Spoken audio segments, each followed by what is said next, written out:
Morning प्रियजनों, DK SS channel में आपका स्वागत है। दोस्तों मैं चाहती डीके जी मेरे साथ हैं। दोस्तों प्रदेश प्रवक्ता ओबीसी मोर्चा, इनका नाम है, इनका संदीप शर्मा जी हैं प्रवक्ता। इनसे बात करते हैं कि सर क्या लगता है आपको, एट टू दी पॉइंट बताएंगे, क्या लगता है कि बिहार में 40 के 40 सीटें आ जाएंगे? बिल्कुल आएंगे।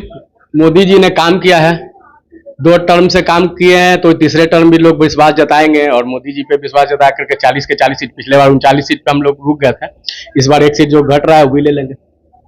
तो इसका आपका कहने का तात्पर्य है कि 400 के पार? बिल्कुल 400 प्लस आएगा ही। पूरे ऑल ओवर भारत में आप देखिएगा तो मोदी जी का विकास के काम देखते हुए लोगों में एक लहर है कि मोदी जी ने काम किया है, हर तबके का काम किया है, ओबीसी समाज में काम किया है, ऊपर के तबके में काम किया है। तो ओबीसी समाज के तबके में काम किया है, तो फिर भी 17 को बीजेपी का जो सीट है लड़ रही है, उसमें 12 को अपर कास्ट के दिया गया है, तो फिर कैसे कह रहे हैं कि ओबीसी के लिए काम कर रहे हैं? तो उसमें से महिलाएं भी कम है। अब 33% आरक्षण को लेके कर रहे हैं, तो उसमें कितने महिलाएं हैं भाई? देखिए, ये तो हमारे केंद्रीय नेतृत्व तय करते हैं कि किसको सीट मिलना चाहिए, किसको नहीं मिलना चाहिए। और हम लोग मोदी की सरकार जो है वो सब समानता पे विश्वास करती है, कोई ऊंचा नीचा छोटा बड़ा नहीं। जो काम करेगा उसको टिकट भी मिलेगा, और सीट जो है वो ओबीसी का हो या अपर कास्ट का हो, उससे मतलब नहीं है। जो काम करेगा उसको मिलेगा सीट।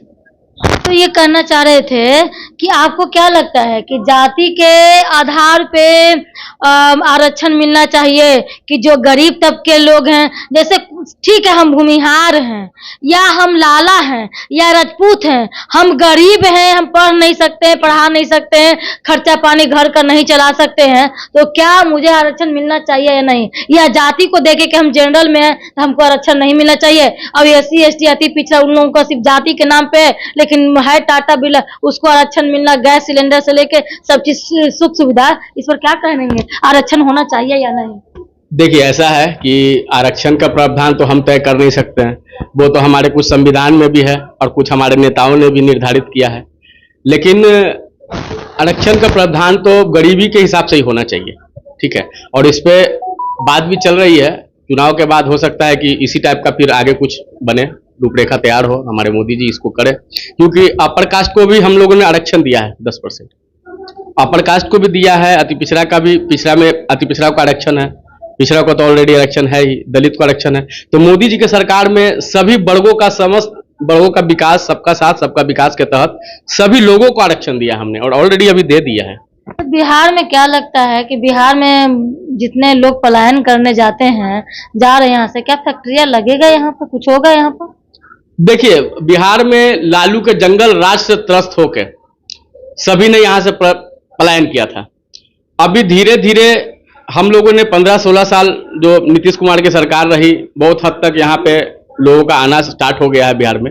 और अभी मोदी जी के विकास के नाम पर, विकास को देखते हुए विदेशों से भी लोग यहाँ पे अब फैक्ट्रीज वगैरह डाल रहे हैं, और यहाँ आगे रोजगार का जो है रास्ता को प्रशस्त कर रहे हैं। जितना आपके विपक्ष वाले कार्यकर्ता एक्टिव हैं, उतना तो मुझे तो नहीं लग रहा है कि भाजपा के कार्यकर्ता इफेक्टिव। सिर्फ मोदी जी के नाम से, मोदी जी के काम से, मुखौट एक आदमी के काम से तो नहीं लगता है कि ऐसा जो 400 पार हो पाएगा। देखिए, आपको बता देना चाहता हूं कि भाजपा ही एकमात्र पार्टी है जो कि कार्यकर्ताओं की पार्टी है। बाकी आप कांग्रेस को देख लीजिए, वो परिवारवाद की पार्टी है। सोनिया गांधी लड़ रही है सीएम, मुख्यमंत्री, ये प्रधानमंत्री बनाना है मुझे राहुल गांधी को। यहाँ से लालू जी लड़ रहे हैं कि तेजस्वी को सेटल्ड करना है। वहां आपको यूपी में देखिए, मुलायम के लड़के अखिलेश यादव है, उनको सेटल होना है। तो सभी लोग, वहां ममता बनर्जी को देख लीजिए, अपने भतीजे को सेटल करना है। तो कोई ना कोई अपने सेटलमेंट में लगे हुए अपने परिवार को। एकमात्र भाजपा ही पार्टी है जो कोई भी कार्यकर्ता नीचे लेवल से उठ करके प्रधानमंत्री के जैसे पद पे भी बैठ सकते हैं। इसका जीता जागता सबूत हमारे प्रधानमंत्री माननीय नरेंद्र मोदी जी हैं, जो कि एक अति पिछड़ा समाज से आते हैं और छोटे से कार्यकर्ता से आज प्रधानमंत्री तक का सफर तय किया। अच्छा, तो सब भी जैसे कोई भी अपने बाल बच्चा को जन्म देता है, तो जन्म देने के बाद चाहता है कि भविष्य बने। ठीक है, वो पढ़ नहीं पाया या कुछ नहीं पाया, तो खुद हमको राजनीतिक में है, तो ऐसा थोड़े है कि नहीं, मतलब कि अपने राजनीतिक में हम नहीं उतार पाएंगे, इसमें परिवारवाद कहाँ से हो गया? देखिए, परिवारवाद इसलिए हो गया ना कि ये विरासत में इन लोगों को मिला है, कोई जमीनी लेवल से काम करके नहीं आया है। राजा का बेटा राजा ही बनेगा वाला प्रचलन ये लोग अपनाए हुए हैं। और भाजपा में अगर कोई परिवार, मतलब किसी परिवार का बेटा है, मान लीजिए कि कोई नेता है, उसका अगर बेटा हाँ, है, एक बार आप कह सकते हैं जैसे मीसा भारती को लेकर के कि एक बार हार गई, दूसरी बार हार गई, तीसरी बार नहीं मिलना चाहिए। कहने का तात्पर्य कि गिनीज बुक में हार पे हार, लेकिन वो जो है टिकट पे ऐसा नहीं देना चाहिए, है ना। ये बात तो उचित है, लेकिन आप बताइए कि जो पुलिस है, तू चाहता है कि मेरा ही बेटा, हम अगर दरोगा है तो मेरा बेटा IAS अफसर बने, चाहता है ना, सब लोग चाहता है, करता है, तो कहीं ना कहीं कोई ना कोई पैरवी उरी भिड़ा के करके मार्क्स लगा कुछ भी तरीके से अपना करवाता है, या जैसे तरीके से हो, डजंट मैटर। लेकिन बात आती है यहाँ पे कि हम है नेता, ठीक, मेरा बेटा ये है नालायक, ये चीज हो गया, उसको रास्ते पर करना किस तरीके से सपोर्ट कर करके, तो वो कोई इतना, हर कोई चाहता है कि अपने सबसे पहले अपना देखेंगे, अपना घर में देखेंगे, तभी तो परिवार को, दुनिया को देख पाएंगे। मैं आपको बता देना चाहता हूँ मैडम, ये राजनीति है, ठीक है। राजनीति में यहाँ जनता से जुड़ाव होता है, और ये कोई सिविल सर्विस की तैयारी नहीं हो रही है कि दरोगा का बेटा दरोगा बनेगा। वो एक बन भी सकता है, पढ़ाई करना पड़ता है उसके लिए, लेकिन यहाँ पे जनता के बीच में रहना पड़ता है। और उसके मान लीजिए कि कोई अगर बेटा है जो नालायक है, उसके बाबूजी अगर अच्छे नेता हैं, तो कोई जरूरी थोड़ा है कि वो भी अच्छे नेता बन जाएगा। उसके नीचे का कार्यकर्ता जो अपना खून पसीना एक कर करके काम कर रहा है, वो भी तो आपको इल्जाम लगाएगा ना, कि वो भी तो इल्जाम लगा ही रहा है कि आप हमको कहते हैं परिवारवाद। अपने गिरवान में झांक के देखिए, जैसे शकुनी जी के बेटा बन गए, है ना। फिर देखिए कि आपको चिराग पासवान जी हैं, तो वो पासवान जी का बेटा बन गए। नहीं, तो ऐसा है कि जिन लोगों का आपने नाम लिया है, वो लोग सब जमीन से जुड़ करके काम करके नेता बने हैं, ना कि घर में बैठे हुए थे और उनके बाबूजी नेता से हटे, या बेटा को वैकेंसी दे दिए, मतलब अनुकंपा के आधार पर। ऐसा नहीं है। ये जो भी लोग का नाम लिए, चाहे चिराग पासवान जी हो, हमारे माननीय अध्यक्ष सम्राट चौधरी जी हो, वो लोग जमीनी स्तर के नेता है। ये उठा रहे हैं, हम नहीं कर रहे हैं, तो गलत जी नहीं कर रही है, हम नहीं कर रहे हैं। आपका विपक्ष उठा रही है, जनता उठा रही है, कि या परिवारवाद की जनता भी उठा रही है। जनता इसलिए उठा रही है कि जनता के बीच में गलत मैसेज दिया जा रहा है, यानी कि आप गुमराह करने की कोशिश किया जा रहा है। लेकिन जनता, जो समझदार जनता, वो लोग जानती है, वो मालिक है, सब कुछ जान रहा है कि जो हम लोग के तरफ से जो भी लोग हैं, जो नेता के बेटे हैं, वो काम करके ही नेता बने हैं, ना कि नेता का टैग लगा करके नेता का बेटा। अभी तक ऐसे भी बहुत सारे नेता हैं जिनके पहचान से उनके बाबूजी को जाना जा रहा है। बाबूजी छोटे मोटे नेता होंगे, लेकिन बेटा आज काम करके बड़ा नेता बन गया। ऐसे भी हम लोग के यहाँ नेता है। हाँ, तो वो चीज है कि बाहर मार्केट में इस तरीके से फैल गया है। देखिए, जो अच्छा चीज होता है ना, वो जल्दी फैलता नहीं है, जो गंदा चीज होता है वो जल्दी फैल जाता है। उसको कहना इंग्लिश में एक टर्म है कि रूमर्स फैल जाना, है ना, तो वो चीज फैल जाता है। तो वो चीज देखा जाए कि 17 साल बनाम 17 महीने में कह रहे हैं कि मैंने लोगों को नौकरी पर ही पूरा हर जगह हर भाषण में हर चीज नौकरी हम ही दे रहे हैं, हम ही दे रहे हैं। अच्छा, एक बात बताइए, जनता को, हमको नहीं, जनता को बताइए। जनता समझदार है, इस पे क्या जनता समझदार है। एक मिनट, एक बात बताइए, क्या किसी भी राज्य में मुख्यमंत्री के रहते भर में उप मुख्यमंत्री नौकरी दे सकता है क्या? कैप्टन तो मुख्यमंत्री ही होते हैं, जब तक उनकी सहमति नहीं होगी कोई भी नौकरी नहीं दे सकता है। अरे उप मुख्यमंत्री उनका सपोर्टर होता है। जब इंजन जो होता है ना, तो इंजन जो होता है CM, और पीछे जो बोगी होता है सपोर्ट करने वाला, तो, वो डिप्टी CM होता है। मैं समझ गया आपकी बात को, लेकिन वो नौकरी देने वाले हैं कौन भाई?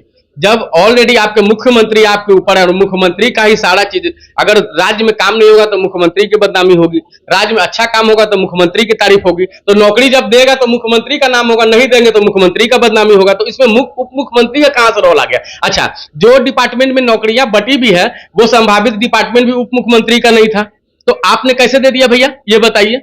आपका जो डिपार्टमेंट मिला है, वो उस डिपार्टमेंट में क्या आपने कितने वैकेंसीज निकाला, कितने को नौकरियां दिया, कितना विकास किया, ये तो बताने का काम। कहने का मतलब आपका तात्पर्य है कि 2024 में लोकसभा चुनाव यानी कि तेजस्वी यादव जी पर डायरेक्ट प्रहार कर रहे हैं। इसका मतलब है कि अब वो बेरोजगार हो जाएंगे। वो बिल्कुल बेरोजगार हो जाएंगे। तो लोगों को क्या देंगे? खुद बेरोजगार हैं तो। वो देखिए, उनके बाबूजी का ही एक कर्म है कि आज हम लोग का जितने भी मजदूर तबके के लोग हैं सब बेचारे पलायन करके बाहर स्टेट में कमा रहे हैं, रोज मार खा रहे हैं, रोज जिल्लत की जिंदगी जी रहे हैं। अब धीरे धीरे हम लोग उनको लाने का प्रयास कर रहे हैं, यहाँ फैक्ट्रीज बैठाने का प्रयास कर रहे हैं। जनता को समझ में क्यों नहीं आ रहा, आखिर जनता तक क्यों नहीं पहुंच पा रहा है ये बात है कि इस तरीके से ऐसे ऐसे किया गया है। ठीक है, यंग लड़का को समझने की जरूरत है, जो उनके दादा परदादा और उनके बाबूजी होंगे वो जानते समझते होंगे कि ये 15 साल का क्या कैसे उनका पहले 15 साल पहले कैसे कैसे लालू जी के राज में होता था, है ना।